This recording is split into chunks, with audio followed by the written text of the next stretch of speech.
പത്തനംതിട്ട മല്ലപ്പള്ളിയിൽ വായ്പ അടയ്ക്കാത്തതിനെ തുടർന്ന് വീട് ജപ്തി ചെയ്തതോടെ ദുരിതത്തിലായി ആറംഗ കുടുംബം. 2 ലക്ഷം രൂപയാണ് കോപ്പറേറ്റീവ് ഹൗസിംഗ് സൊസൈറ്റിയിൽ കുടുംബം തിരിച്ചടയ്ക്കേണ്ടത്. 3 പെൺമക്കളുമായി മറ്റെങ്ങും പോകാൻ ഇടമില്ലെന്ന് ഗൃഹനാഥൻ പറയുന്നു. ഇപ്പം നമുക്ക് എനിക്ക് ഒന്നാമത് വയ്യാത്തൊരവസ്ഥ.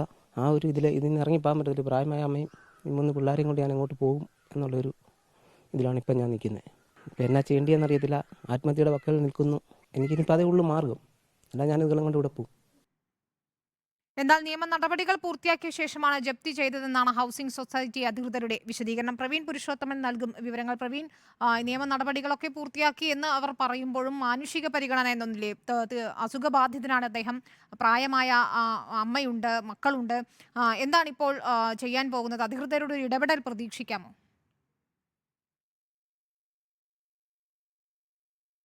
വിനീത, പത്തനംതിട്ട മല്ലപ്പള്ളി ആനിക്കാടാണ് വീട് ജപ്തി ചെയ്തതിനെ തുടർന്ന് ആറംഗ കുടുംബം ദുരിതത്തിലായിരിക്കുന്നത്. ഇപ്പോൾ നമുക്ക് ദൃശ്യങ്ങളിൽ കാണാം, ഈ ജപ്തി നടപടികൾ പൂർത്തിയായതിനെ തുടർന്ന് വീട്ടിലുണ്ടായിരുന്ന കട്ടിലും അലമാര ഉൾപ്പെടെയുള്ള ഉപകരണങ്ങളെല്ലാം അധികൃതർ വീടിന് പുറത്തേക്ക് ഇട്ടിരിക്കുകയാണ്.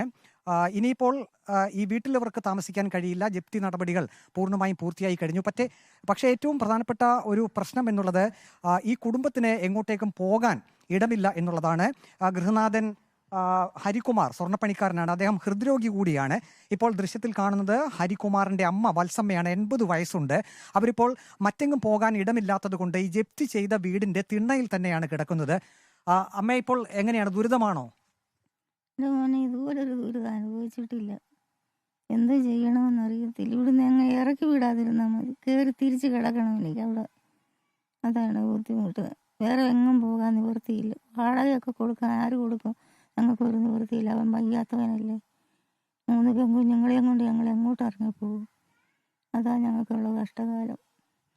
അമ്മ ഉൾപ്പെടെ വീട്ടിലെ എല്ലാ അംഗങ്ങളും ഇവിടെ തന്നെയാണോ കിടക്കുന്നത്? അത് എല്ലാവരും ഇവിടെ കിടക്കുന്നു.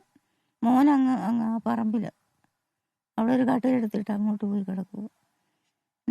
പെൺപിള്ളേർ മുറ്റത്ത്, ഞാൻ തന്നെ ഈ സിറ്റ് ഔട്ടിൽ കിടക്കുന്നു. എല്ലാവർക്കും കൂടെ കിടക്കാൻ ഇടവില്ലല്ലോ ഇവിടെ. അതിന് കുഞ്ഞുങ്ങൾ പെൺപിള്ളേർ ഇവിടെ മുറ്റത്ത്. ഇതിനൊക്കെ ഒരു മാറ്റം തരണം. ഇതിനകത്ത് തന്നെ തിരിച്ചെനിക്ക് കയറണം കുഞ്ഞുങ്ങളെയും കൊണ്ട്. വാടക കൊടുക്കാൻ നിവൃത്തിയില്ല. 10,000 6,000 ഒക്കെ സെക്യൂരിറ്റിയൊക്കെ കൊടുത്തേച്ച് ഞങ്ങളെങ്ങനെ എന്നാ കൊടുത്ത് കയറുമെന്ന്.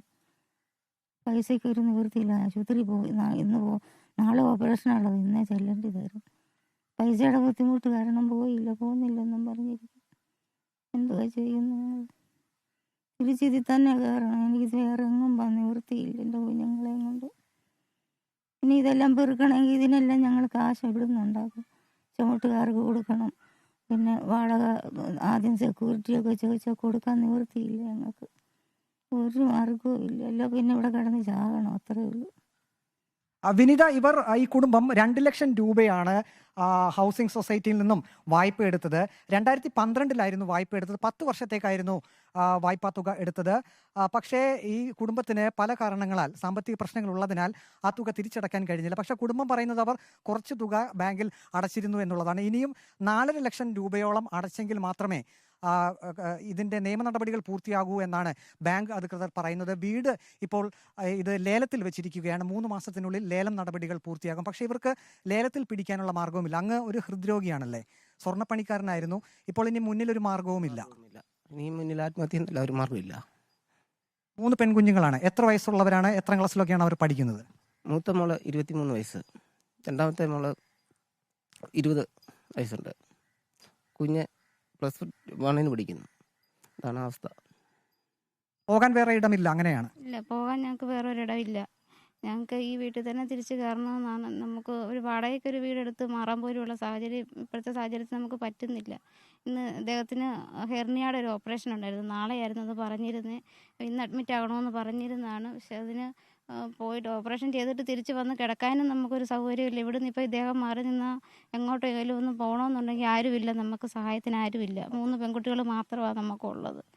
വിനീത, ഹൗസിംഗ് ഈ വായ്പ കൊടുത്ത ബാങ്കുമായി, ഹൗസിംഗ് സൊസൈറ്റിയുമായി നമ്മൾ സംസാരിച്ചിരുന്നു. ബാങ്ക് അധികൃതർ പറയുന്നത് നിയമ നടപടികൾ പൂർണ്ണമായും പൂർത്തിയാക്കിയ ശേഷം കോടതി നിർദ്ദേശപ്രകാരമാണ് ഈ ലേലം ജപ്തി നടപടിയിലേക്ക് പോയതെന്നാണ്. ഇനിയിപ്പോൾ ലേലം നടപടിയിലേക്ക് കൂടി ബാങ്ക് കടക്കുകയാണ്. ബാങ്ക് നിസ്സഹായരാണ് എന്നാണ് ബാങ്ക് അധികൃതർ പറയുന്നത്. പൂർണ്ണമായും നിയമ നടപടികൾ ചെയ്തു എന്ന് പറയുന്നത്. ഇവർ വായ്പ എടുത്തത്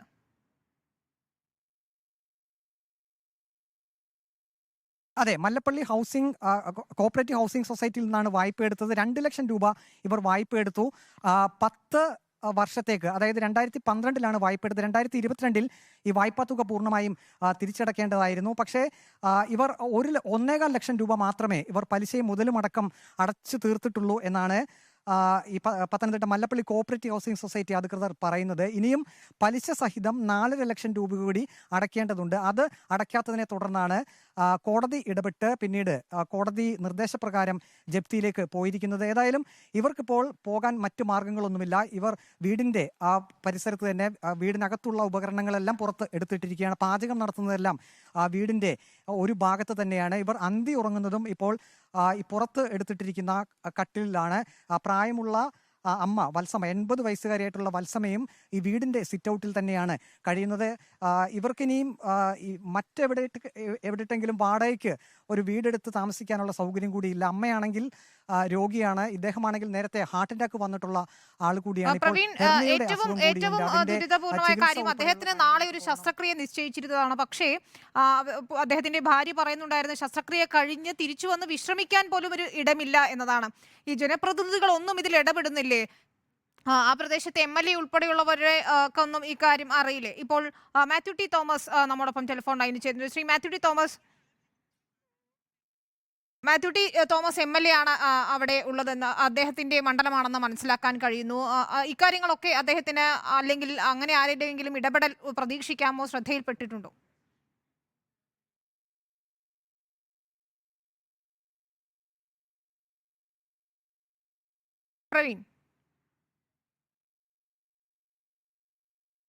പ്രവീൺ കേൾക്കാമെങ്കിൽ ഞാൻ ചോദിച്ചത്. വിനീത, ഇക്കാര്യങ്ങൾ നമ്മൾ തുടരൂ പ്രവീൺ. വിനീത, നമ്മൾ കുടുംബാംഗങ്ങളുമായി ഇക്കാര്യം സംസാരിച്ചിരുന്നു. പക്ഷേ ഇവർക്ക് ആർക്കും സഹായത്തിന് എത്തിയിട്ടില്ല എന്ന് തന്നെയാണ് ഇവർ പറയുന്നത്. നിങ്ങൾ ഈ വിഷയങ്ങൾ ജനപ്രതിനിധികളുമായിട്ട് സംസാരിച്ചിരുന്നോ? ഇല്ല, ആരുമായി അതേപ്പറ്റി സംസാരിച്ചില്ല. ബാങ്കുമായി മാത്രമുള്ള ഇതേ ഉള്ളായിരുന്നു. വേറെ ആരുമായിട്ടും നമ്മൾ ജനപ്രതിനിധികളെ ഒന്നും കണ്ടിട്ടില്ല, പറഞ്ഞിട്ടില്ല. നിങ്ങളുടെ MLA-മായിട്ടൊന്നും, അല്ലെങ്കിൽ ഇവിടെയുള്ള പഞ്ചായത്ത് അംഗങ്ങളുമായിട്ടോ പഞ്ചായത്ത് പ്രസിഡന്റുമായിട്ടോ അങ്ങനെയൊന്നും ഈ വിഷയങ്ങൾ ഇടപെട്ടിട്ടില്ല? അവരാരും ഇടപെട്ടിട്ടില്ല? ആരും ഒന്നിനും ഇടപെട്ടിട്ടില്ല, ഒന്നും പറഞ്ഞിട്ടില്ലായിരുന്നു. എനിക്ക് എന്താ സംഭവിച്ചതെന്ന് ആർക്കും അറിയില്ല. അതുകൊണ്ട് ഞാനൊന്നും പറയാൻ പോയില്ല. ഇനിയിപ്പോൾ ഇത്തരം ഒരു അവസ്ഥയിൽ അവരെല്ലാം ഇടപെടണമെന്നൊരു ആഗ്രഹം താങ്കൾക്കില്ലേ? ഉണ്ട്, അവരെല്ലാം ഇടപെടണമെന്ന് ആഗ്രഹമുണ്ട്. അതിന് ഇനി എല്ലാവരെയും കാണണം എന്നുള്ള ഇതിലാഗ്രഹത്തിലാണ് ഇരിക്കുന്നത്. ഇപ്പോൾ താങ്കൾക്ക് ഇന്ന് ശസ്ത്രക്രിയ നിശ്ചയിച്ചതായിരുന്നു. നേരത്തെ ഹൃദ്രോഗം വന്നിട്ടുണ്ട്. ജോലിക്കൊന്നും പോകാൻ കഴിയില്ല. ഇപ്പൊ സ്വർണ്ണപ്പണി ഇല്ല എന്നാണ് പറയുന്നത്. കൂലിപ്പണിക്കൊന്നും പോകാനുള്ള ആരോഗ്യവും ഇല്ല. ഇപ്പൊ എനിക്ക് കൂലിപ്പണിക്ക് പോകാനുള്ള ആരോഗ്യം ഇല്ല. ഒരു വെയിറ്റ് പോലും എടുക്കാൻ പറ്റാത്തൊരു സാഹചര്യമാണ് ഇപ്പൊ. എന്റെ വെയിറ്റ് എടുക്കാനൊന്നും പറ്റുന്നില്ല. അതാണ് ഇപ്പം വെയിറ്റ് എടുത്തു കഴിഞ്ഞാൽ എടുക്കുന്നിപ്പം നമ്മളങ്ങ് താഴോട്ടങ്ങ് നിൽക്കത്തേ ഉള്ളൂ. പിന്നെ നൂരാൻ പറ്റാത്തൊരു സാഹചര്യത്തിലേക്കാണ് ഇപ്പം. ഇനിയിപ്പോൾ ഈ 4.5 ലക്ഷം രൂപ താങ്കളെ കൊണ്ട് കണ്ടെത്താനും പറ്റില്ല. ഇനിയിപ്പോൾ ഈ ബാങ്ക് ഇത് ലേലത്തിന് വെച്ചാൽ പോലും അത് തിരിച്ചു പിടിക്കാനും താങ്കളെ കൊണ്ട് കഴിയില്ല. പറ്റുമെന്ന് തോന്നുന്നില്ല എനിക്ക്. ഞാൻ പറഞ്ഞതേ ഇനിയിപ്പോൾ എനിക്കുള്ള മാർഗ്ഗമുള്ളൂ. ഇനിയിപ്പോൾ പിള്ളേരെയും കൊണ്ട് ഞാൻ എങ്ങോട്ടാണ് പോകുന്നത്? ഇനി ഞാൻ ഉദ്ദേശിച്ചതേ ഉള്ളൂ. ഇനി ഒന്നും പറ്റുന്നില്ലെങ്കിൽ ഇവിടെ വെച്ച് ഇതിനകത്ത് തന്നെ തീർന്നു പോകുക എന്നുള്ളത്. വിനീത, നമ്മൾ ഇങ്ങോട്ട് വന്നപ്പോൾ ഇവരുടെ 3 പെൺമക്കൾ ഇവിടെ ഉണ്ടായിരുന്നു. അവർ ഒരാൾ പ്രായപൂർത്തിയായ ആളാണ്. BSc നഴ്സിംഗിന് പഠിക്കുന്ന 2 വിദ്യാർത്ഥിനികളാണ്. ഒരാൾ +2-നുമാണ് പഠിക്കുന്നത്. അവരെ സംബന്ധിച്ച് അവർക്ക് ക്യാമറയുടെ മുന്നിൽ വന്ന് ഇത്തരം കാര്യങ്ങൾ പറയുന്നതിൽ കുറച്ച് ബുദ്ധിമുട്ടുണ്ട്. എങ്കിലും അതിൽ നമ്മൾ ഏറ്റവും ശ്രദ്ധിക്കേണ്ട ഒരു കാര്യം, ഈ 3 പെൺമക്കളെയും കൊണ്ട് ഈ കട്ടിലിലാണ്, ആകെയുള്ള ഈ ഒരു കട്ടിൽ, ഈ മുറിക്കകത്ത് വീടിനകത്തുണ്ടായിരുന്ന കട്ടിൽ ജപ്തി നടപടികൾ പൂർത്തിയാക്കി എല്ലാം പുറത്തേക്ക് എടുത്തിട്ടിരിക്കുകയാണ്. ഇവിടെയാണ് ഈ 6-അംഗ കുടുംബം താമസിക്കുന്നത്. പ്രായമുള്ള അമ്മ മാത്രം ദാ കാണുന്നത് പോലെ ആ വീടിൻ്റെ സിറ്റ് ഔട്ടിൽ കിടക്കുകയാണ്. വളരെയധികം ദുരിതം എന്ന് തന്നെ പറയാം. ഇവർക്ക് മറ്റെങ്ങോട്ടേക്കും പോകാനുള്ളൊരു മാർഗവുമില്ല. ഗൃഹനാഥൻ ഇപ്പോൾ പറഞ്ഞതുപോലെ ആരുടെയും മുന്നിലേക്ക് ഈ ഒരു വിഷയവുമായി സംബന്ധിച്ച് ചെന്നിട്ടില്ല. തൻ്റെ നിസ്സഹായത ആരോടും പറഞ്ഞിട്ടില്ല. ഇപ്പോൾ ആദ്യമായിട്ട് അവർ നമ്മളോടാണ് ഈ കാര്യങ്ങളെല്ലാം അവർ പറയുന്നത്. ഇനിയിപ്പോൾ ജനപ്രതിനിധികൾ ഉൾപ്പെടെയുള്ളവർ ഈ വിഷയത്തിൽ ഇടപെടണം. അന്തി ഉറങ്ങാനുള്ള ഒരു സൗകര്യം, ഒപ്പം തന്നെ ചികിത്സയ്ക്ക് ആവശ്യമായിട്ടുള്ള സഹായങ്ങൾ, ഇതെല്ലാമാണ് ഈ കുടുംബം പ്രതീക്ഷിക്കുന്നത്. വിനീത. പ്രവീൺ, അദ്ദേഹത്തോട് പറയുക, നമ്മൾ ഈ വാർത്ത പ്രേക്ഷകരിലേക്ക് എത്തിക്കുന്നുമുണ്ട്. കഴിയുന്നത്ര സഹായം, ഇതിലൊരു പരിഹാരം അദ്ദേഹത്തിന്റെ കുടുംബത്തിന് ഉറപ്പാക്കുകയും ചെയ്യും. നമ്മൾ മാത്യു ടി തോമസ് MLA ഫോണിൽ വിളിച്ചിരുന്നു. അദ്ദേഹത്തിന് ഇക്കാര്യങ്ങൾ അറിയില്ല. പരിശോധിച്ച ശേഷം തുടർ നടപടികൾ നോക്കാം എന്നാണ് MLA പറയുകയും ചെയ്തിട്ടുള്ളത്. ഏതായാലും അദ്ദേഹത്തിന്റെ ഒരു ഇടപെടൽ നമുക്ക് പ്രതീക്ഷിക്കാം. പ്രവീൺ, ഈ ബാങ്കിന്റെ മല്ലപ്പള്ളി കോപ്പറേറ്റീവ് സൊസൈറ്റിയുടെ ഹൗസിംഗ് സൊസൈറ്റിയുടെ ഏത് രീതിയിലുള്ള ഒരു പ്രവർത്തനമാണ് അവർ നടത്തുന്നത്? 2 ലക്ഷം രൂപ ആണ് വായ്പ എടുത്തിരുന്നത്, അതിപ്പോൾ 10 ലക്ഷമായി മാറിയിരിക്കുന്നു. വിനീത, മല്ലപ്പള്ളി കോഓപ്പറേറ്റീവ് ഹൗസിംഗ് സൊസൈറ്റിയിൽ നിന്ന് 2012 ലോൺ എടുക്കുന്നു. ഇത് 14% പലിശയ്ക്കാണ് ഇദ്ദേഹം ലോൺ എടുത്തത്. ഇദ്ദേഹത്തിന് നേരത്തെ സ്വർണ്ണപ്പണിക്കാരനായിരുന്നു. വീടിൻ്റെ ചില അറ്റകുറ്റപ്പണികൾ നടത്തേണ്ടതുണ്ടായിരുന്നു. ഒപ്പം തന്നെ ഒരു ബിസിനസ്, തൻ്റെ ഒരു സ്വർണ്ണപ്പണി എന്നുള്ള രീതിയിലുള്ള കാര്യങ്ങളൊക്കെ ചെയ്യാൻ വേണ്ടിയിട്ട് കൂടി പണം ഉപയോഗിക്കേണ്ടതുണ്ടായിരുന്നു. പക്ഷേ ഇതിനിടയിൽ ഇദ്ദേഹത്തിന് രോഗം പിടിപെടുന്നു, ആരോഗ്യസ്ഥിതി മോശമാകുന്നു. പിന്നീട് ഈ സ്വർണ്ണപ്പണിക്ക് അദ്ദേഹത്തിന് പോകാൻ കഴിയുന്നില്ല. പ്രതിമാസം 4000 രൂപ വെച്ചാണ് 10 വർഷത്തേക്ക് അടയ്ക്കേണ്ടിയിരുന്നത്. 14% പലിശയായിരുന്നു. പക്ഷേ നമ്മൾ ഈ മല്ലപ്പള്ളി കോഓപ്പറേറ്റീവ് ഹൗസിംഗ് സൊസൈറ്റി അധികൃതരുമായി സംസാരിച്ചിരുന്നു. അവർ പറയുന്നത് 2022 ഈ വായ്പയുടെ കാലാവധി തീർന്നു, അതായത് 10 വർഷം പൂർത്തിയായി. പിന്നീടും ഈ കുടുംബത്തിന് ഈ തുക തിരിച്ചടയ്ക്കാൻ സമയം കൊടുത്തിരുന്നു. 2 തവണ ഇതിനു മുമ്പ് ജപ്തി നടപടിയിലേക്ക് പോയപ്പോഴും 50,000, 60,000 തുകകൾ ഈ കുടുംബം അടച്ചിരുന്നു. പക്ഷെ അത് പോരാ എന്നാണ് പറയുന്നത്. പിന്നീട് കോടതി ഇടപെട്ട് കോടതിയിലേക്കാണ് ഇതിൻ്റെ നിയമ നടപടികൾ പോയത്. പിന്നീട് ഇവർ ഈ തുക അടയ്ക്കാത്തത് കൊണ്ട് കോടതിയിൽ നിന്നും ജപ്തി ഉത്തരവ് വരികയായിരുന്നു. അങ്ങനെ കോടതി നിർദ്ദേശപ്രകാരമാണ് ഈ വീട് ഇപ്പോൾ ജപ്തി ചെയ്തിരിക്കുന്നത് എന്നാണ് മല്ലപ്പള്ളി കോഓപ്പറേറ്റീവ് ഹൗസിംഗ് സൊസൈറ്റി അധികൃതർ പറയുന്നത്. നിരവധി തവണ ഈ കുടുംബത്തിന് വായ്പ തിരിച്ചടയ്ക്കാനുള്ള അവസരം ഈ കോഓപ്പറേറ്റീവ് ഹൗസിംഗ് സൊസൈറ്റി കൊടുത്തിരുന്നു. പക്ഷേ ആ അവസരങ്ങളൊന്നും ഈ കുടുംബം പ്രയോജനപ്പെടുത്തിയില്ല, അല്ലെങ്കിൽ പണം തിരിച്ചടച്ചില്ല എന്നാണ് കോഓപ്പറേറ്റീവ് ഹൗസിംഗ് സൊസൈറ്റി അധികൃതർ പറയുന്നത്. 2 ലക്ഷം വായ്പ എടുത്തു, അതിൻ്റെ പലിശ സഹിതം ഇനിയിപ്പോൾ 4.5 ലക്ഷത്തിലധികം രൂപ കൂടി, 5 ലക്ഷത്തിൽ താഴെ രൂപ കൂടി അടയ്ക്കേണ്ടതുണ്ട്. അങ്ങനെ ആ ഒരു കുടിശ്ശിക വന്നതുകൊണ്ടാണ് ഇപ്പോൾ ജപ്തി നടപടിയിലേക്ക് പോയത് എന്ന് പറയുന്നു. ഈ ജപ്തി നടപടി ഇപ്പോൾ പൂർത്തിയാക്കി. വീട്ടുപകരണങ്ങളെല്ലാം തന്നെ വീടിന് പുറത്തേക്ക് പ്രവീൺ, ആ സാഹചര്യം എന്തായിരുന്നു? സാധാരണ ജപ്തി ചെയ്യുമ്പോൾ വീട് പൂട്ടുകയോ അല്ലെങ്കിൽ അതൊരു സമയം നൽകി അവർക്ക് മാറുന്നതിന് വേണ്ടിയുള്ള ഒരു സൗകര്യം ഒരുക്കുന്നത് വരെ അവിടെ താമസിക്കാനൊക്കെ സമയം നൽകുകയാണല്ലോ സാധാരണ ബാങ്കുകൾ ചെയ്യാറുള്ളത്. ഈ പ്രായമായ അമ്മയ്ക്ക് ഒന്ന് കിടക്കാൻ പോലും സൗകര്യമില്ലാത്ത തരത്തിൽ ഈ സാധനങ്ങളൊക്കെ പുറത്ത് വലിച്ചിടേണ്ട സാഹചര്യം എന്തായിരുന്നു?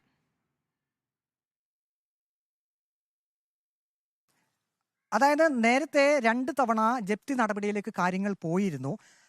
ആ സമയത്ത് ഇവർ കുറച്ച് പണം സംഘടിപ്പിച്ച് ഈ ഹൗസിംഗ് സൊസൈറ്റിയിൽ അടച്ചിരുന്നു. അതിനെ തുടർന്ന് അന്ന് ജപ്തി നടപടികൾ മാറ്റിവെക്കപ്പെട്ടിരുന്നു. തൽക്കാലത്തേക്ക് ഒരു ആശ്വാസം ലഭിച്ചിരുന്നു. പക്ഷേ ഏറ്റവും ഒടുവിൽ ഒരു കോംപ്രമൈസിനും ഈ കോഓപ്പറേറ്റീവ് ഹൗസിംഗ് സൊസൈറ്റി തയ്യാറാകുന്നില്ല. കാരണം പൂർണ്ണമായും കോടതിയിൽ നിന്ന് അത്തരത്തിലുള്ള ഒരു ഉത്തരവാണ് തങ്ങൾക്ക് ലഭിച്ചിരിക്കുന്നത് എന്നാണ് മല്ലപ്പള്ളി കോഓപ്പറേറ്റീവ് ഹൗസിംഗ് സൊസൈറ്റി അധികൃതർ പറയുന്നത്. അപ്പോൾ അങ്ങനെ വന്നപ്പോൾ 2 തവണ ഒഴിവാക്കിയ, അതായത് നേരത്തെ ജപ്തി നടപടിയിലേക്ക് പോയെങ്കിലും പണം അടച്ചതുകൊണ്ട് ഇവർക്ക് കുറച്ച് സാവകാശം ലഭിച്ചു. ഈ ബാങ്ക് അധികൃതർ പറയുന്നുണ്ട്, നിങ്ങൾക്ക് ഈ കുടുംബത്തിന് മറ്റൊരു വാടക വീട്ടിലേക്ക് മാറാനുള്ള സൗകര്യങ്ങളൊക്കെ, അല്ലെങ്കിൽ അതിനുള്ള ഒരു സമയമൊക്കെ അവർ നേരത്തെ കൊടുത്തിരുന്നു. പക്ഷേ എന്നിട്ടും അത്തരം കാര്യങ്ങളിലേക്ക് ഈ കുടുംബം പോയില്ല എന്നൊരു വിശദീകരണം കൂടി മല്ലപ്പള്ളി ബാങ്കിന്റെ വിശദീകരണം. പക്ഷേ ഒരു പ്രായമായ 80 വയസ്സുള്ള അമ്മയാണ് ആ വീടിന്റെ സിറ്റ് ഔട്ടിൽ കിടക്കുന്നത്. ആ മാനുഷിക പരിഗണന പോലും നൽകിയിട്ടില്ല. 3 പെൺമക്കളുണ്ട്. അദ്ദേഹം ഹൃദ്രോഗിയാണ് എന്ന് മാത്രമല്ല നാളെ ഹെർണിയയ്ക്കുള്ള ശസ്ത്രക്രിയ നിശ്ചയിച്ചിരുന്നയാളാണ്. തിരിച്ചു വന്നാൽ വിശ്രമിക്കാൻ ഇടമില്ല എന്നതുകൊണ്ട് മാത്രം ഇന്ന് ശസ്ത്രക്രിയ നടത്തുന്നതിന് അല്ലെങ്കിൽ ആശുപത്രിയിലേക്ക് പോകാൻ സാധിച്ചില്ല എന്നാണ് ആ കുടുംബം പറയുന്നത്. വായ്പ അടയ്ക്കാത്തതിനെ തുടർന്നാണ് ഇപ്പോൾ വീട് ജപ്തി ചെയ്തിരിക്കുന്നത്. അതോടെ 6 അംഗ കുടുംബമാണ് ദുരിതത്തിലായിരിക്കുന്നത്. 2 ലക്ഷം രൂപയാണ് മല്ലപ്പള്ളി കോഓപ്പറേറ്റീവ് ഹൗസിംഗ് സൊസൈറ്റിയിൽ നിന്നും ഇവർ വായ്പയായി എടുത്തത്. അതാണിപ്പോൾ തിരിച്ചടവ് മുടങ്ങിയതിനെ തുടർന്ന് ജപ്തി ചെയ്തിരിക്കുന്നത്. കോടതിയുടെ നിർദ്ദേശപ്രകാരം അല്ലെങ്കിൽ നിയമ നടപടികൾ പൂർത്തിയാക്കിയ ശേഷമാണ് ഇത്തരത്തിൽ ജപ്തി ചെയ്തതെന്ന് ഹൗസിംഗ് സൊസൈറ്റി അധികൃതർ, മല്ലപ്പള്ളി ഹൗസിംഗ് സൊസൈറ്റി അധികൃതർ പറയുമ്പോഴും തീർത്തും മാനുഷികമല്ലാത്തൊരു നടപടി എന്ന് തന്നെ നമുക്ക് പറയേണ്ടി വരും. കാരണം അവരുടെ വസ്തുക്കളെല്ലാം തന്നെ വീടിന് പുറത്തേക്ക് ഇട്ടിരിക്കുകയാണ്. ഈ പൊള്ളുന്ന വെയിലിലാണ് ആ വൃദ്ധയായ അമ്മ സിറ്റ് ഔട്ടിൽ കിടക്കുന്നത് എന്നത് ഏറ്റവും ദയനീയമായൊരു കാഴ്ചയായി തന്നെ നമ്മൾക്ക് പറയേണ്ടി വരും. പ്രവീൺ തുടരുന്നുണ്ട്. പ്രവീൺ, ഈ ബാങ്ക് അധികൃതരുടെ വിശദീകരണം എന്തു തന്നെയായാലും ഇക്കാര്യത്തിൽ അവിടെയുള്ള നാട്ടുകാരോ ജനപ്രതിനിധികളോ ആരും തന്നെ ഇടപെടുന്നില്ല എന്നതുകൂടി ഏറെ സങ്കടകരമായ ഒരു കാര്യമാണ്. ഒരു പഞ്ചായത്താണ്, അവിടെ ഒരു വാർഡ് മെമ്പർ ഉണ്ടായിരിക്കും, അല്ലെങ്കിൽ മറ്റ് ഈ കാര്യങ്ങൾ മറ്റ് പാർട്ടികളുടെ പ്രവർത്തകരുണ്ടായിരിക്കും, ആശാവർക്കർമാരുണ്ടായിരിക്കും. ഇവരൊന്നും ഈ കുടുംബത്തിന്റെ ദുരിതം അറിയുന്നില്ല എന്നാണ്. പ്രത്യേകിച്ച് ഒരു വയോധികയുണ്ടാവുമ്പോൾ അംഗനവാടി, അടുത്തുള്ള വാർഡ് മെമ്പർ ഇവരൊക്കെ അറിയേണ്ടതാണ്. 3 പെൺമക്കളുണ്ട്, ഹൃദ്രോഗിയായ ഒരാളുണ്ട്. ഇവരുടെയൊക്കെ കണക്കുകൾ ശേഖരിക്കുന്നതിന് വേണ്ടി ആശാവർക്കർമാരും അല്ലെങ്കിൽ അത്തരത്തിൽ ജനപ്രതിനിധികളും വാർഡ് മെമ്പർമാരും ഒക്കെ എത്തേണ്ടതാണല്ലോ. അവർക്കൊന്നും ഇവരുടെ ദുരിതം കാണാൻ കഴിയുന്നില്ല എന്നതാണോ? അതാണ് വിനീത, നമ്മൾ ഈ ഗൃഹനാഥനുമായി ഹരികുമാറുമായി സംസാരിച്ചപ്പോൾ പറഞ്ഞത് ഇത് ജനപ്രതിനിധികളുമായിട്ടോ അല്ലെങ്കിൽ മറ്റാരെങ്കിലുമായിട്ടോ ഇദ്ദേഹം ഈ വിഷയങ്ങൾ പറഞ്ഞിരുന്നില്ല. സ്വാഭാവികമായിട്ടും ഒരാൾക്ക് ഇത്തരത്തിൽ ഒരു കുടിശ്ശികയുണ്ട്, ജപ്തി നടപടിയിലേക്ക് പോകുമ്പോൾ പോലും ഏവർക്കും ചിലപ്പോൾ ഒരു പ്രതീക്ഷ കാണുമായിരിക്കാം, നിയമ നടപടികൾ പണം അടയ്ക്കാൻ സാധിക്കും, ഏതെങ്കിലും രീതിയിൽ പണം സംഘടിപ്പിച്ച് നിയമ നടപടിയിൽ നിന്ന് ഒഴിവാകാൻ കഴിയുമെന്നൊരു പ്രതീക്ഷയുണ്ടായിരിക്കും.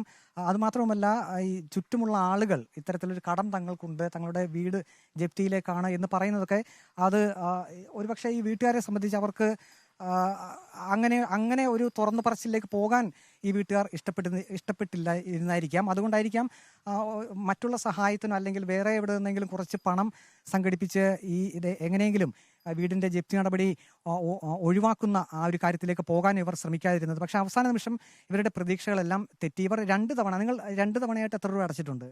2 തവണയായിട്ട് ഒരു 3 തവണ ജപ്തി നടപടി വന്നിരുന്നു. ആദ്യത്തെ തവണ 35,000 രൂപ അടച്ചു. അത് എൻ്റെ ഫ്രണ്ട്സ്, ഞാൻ ഡിഗ്രിക്ക് പഠിച്ചപ്പോൾ ഫ്രണ്ട്സ് അവരെല്ലാം കൂടെ ഒരു കൂട്ടായ്മ സംഘടിപ്പിച്ചിട്ട് അങ്ങനെ 35,000 രൂപ തന്നു. അങ്ങനെയാണ് അടച്ചിരുന്നത്.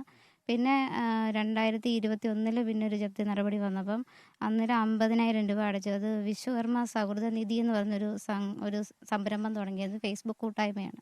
അങ്ങനെ അവർ സഹായിച്ചിട്ടാണ് 50,000 രൂപ അടച്ചു.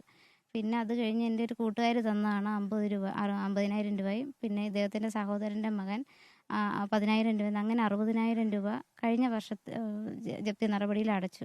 അങ്ങനെയൊക്കെയാണ് പലരും അങ്ങനെ സഹായിച്ചിട്ടുണ്ട്. പിന്നെ എല്ലാവരെയും പിന്നെ നമ്മൾ ബുദ്ധിമുട്ടിക്കുന്നത് എങ്ങനെയാണെന്ന് വെച്ചാൽ, ഈ ഒരു ഇത് നമുക്ക് നമ്മുടെ കോടതിയിൽ നമുക്ക് വന്നിരുന്നു, നിർദ്ദേശം തന്നിരുന്നു 14-ാം തീയതി ഇറക്കി വിടുമെന്നുള്ളത്.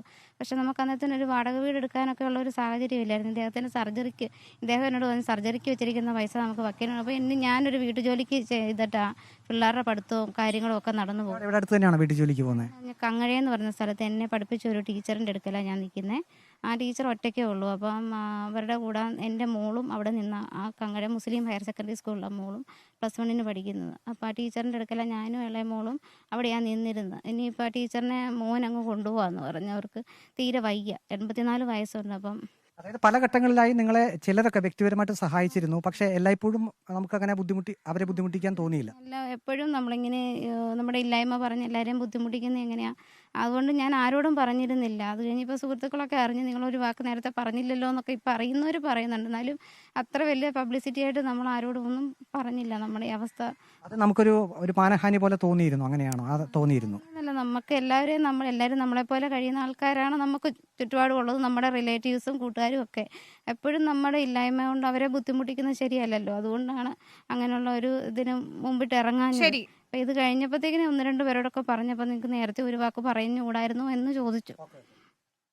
പല ഘട്ടങ്ങളിലായി വിനീത ഇവരെ ചില സുഹൃത്തുക്കളൊക്കെ സഹായിച്ചിരുന്നു. പക്ഷേ എല്ലായ്പ്പോഴും അങ്ങനെ സഹായം ചോദിച്ച് ചെല്ലാൻ കഴിയില്ലല്ലോ എന്നാണ് ഈ വീട്ടമ്മയും ഇപ്പോൾ പറയുന്നത്. പക്ഷേ പ്രവീൺ, ഏതായാലും തീർത്തും ദുരിതത്തിലാണ് അവരുടെ ജീവിതം. ഞാൻ നേരത്തെ സൂചിപ്പിച്ചതുപോലെ കൊടും വേനലാണ്, കടുത്ത വെയിലിലാണ് ആ അമ്മ അവിടെ ആ വീടിന്റെ സിറ്റ് ഔട്ടിൽ കിടക്കുന്നത്. 3 പെൺമക്കളുണ്ട്, അദ്ദേഹം ഹൃദ്രോഗിയാണ്. നാളെ ഒരു ശസ്ത്രക്രിയ നിശ്ചയിച്ചിട്ട് അതിന് പോകാൻ പോലും കഴിയാത്ത സാഹചര്യമാണ് ആ കുടുംബത്തിന്. ഏതായാലും മാത്യു ടി തോമസ് MLA ശ്രദ്ധയെ നമ്മൾ ഈ വിഷയപ്പെടുത്തിയിട്ടുണ്ട്. മറ്റ് അധികൃതരും ഈ വാർത്ത കാണുന്നത് കൂടി ഇടപെടും എന്ന് തന്നെ നമുക്ക് പ്രതീക്ഷിക്കാം. ഏതായാലും ആ കുടുംബത്തിന് ഒരു സഹായം ലഭിച്ചേ മതിയാകൂ. പ്രവീൺ പുരുഷോത്തമനാണ്.